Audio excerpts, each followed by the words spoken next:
நேத்து உதயநிதி ஸ்டாலின் நடிகை த்ரிஷாவை கண்ணியமற்ற முறையில பேசியதா சொல்லி இன்னைக்கு கைது செய்யப்பட்டிருக்காரு. அதுல அவர் மேல பல பிரிவின் கீழே வழக்கு பதிவு செஞ்சிருக்காங்க.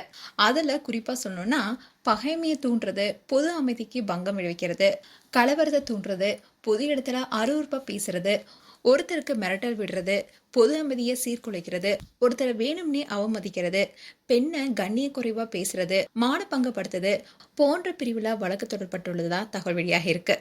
கைதுக்கு அப்புறமா எதிர்க்கட்சி தலைவர் உதயநிதி ஸ்டாலினோ செய்தியாளர் கிட்ட பேசினப்போ, நான் பேசாத ஒன்ன பேசிதா சொல்லி கட் காஃபி பேஸ்ட் செஞ்சு பொய் செய்தியை பரப்பியிருக்காங்க.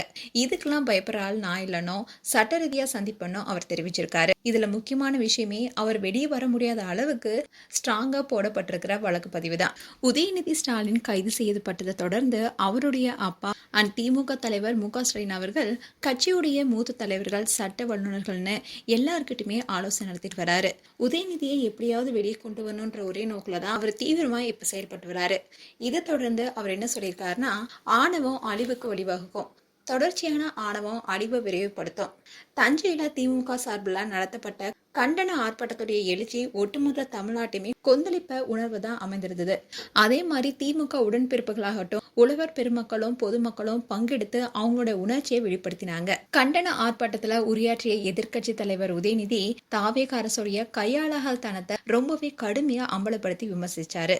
நிர்வாக திறனற்ற டம்மி முதலமைச்சரால காவிரி நீரை கொண்டு வர முடியல, மேகதாது அணையை தடுக்க பேசவும் முடியல. உதயநிதியுடைய குற்றச்சாட்டுகளுக்கு இதுவரைக்கும் ஆட்சியாளர்களால பதில் சொல்ல முடியல. விவசாயிகளோ வேதனையில கண்ணீர் வடிச்சிட்டு இருக்காங்க. ஆனா அமைச்சர்களோ முதலமைச்சர் நடித்த படத்தை பார்த்துட்டு கண்ணீர் வடிச்சிட்டு இருக்காங்க. ஜோக்கர் அமைச்சரவை தான் தமிழ்நாட்டில் அமைஞ்சிருக்குதுன்னு இப்படி பல குற்றச்சாட்டுகளை முன் வச்சிருக்காரு எதிர்க்கட்சி தலைவர் மு.க.ஸ்டாலின் அவர்கள். அதோட பல்வேறு பிரிவுகளை வழக்கு பதிவு செஞ்சிருப்பதனால அதன் மூலமா உதயநிதியை மிரட்ட பாக்குறாங்க.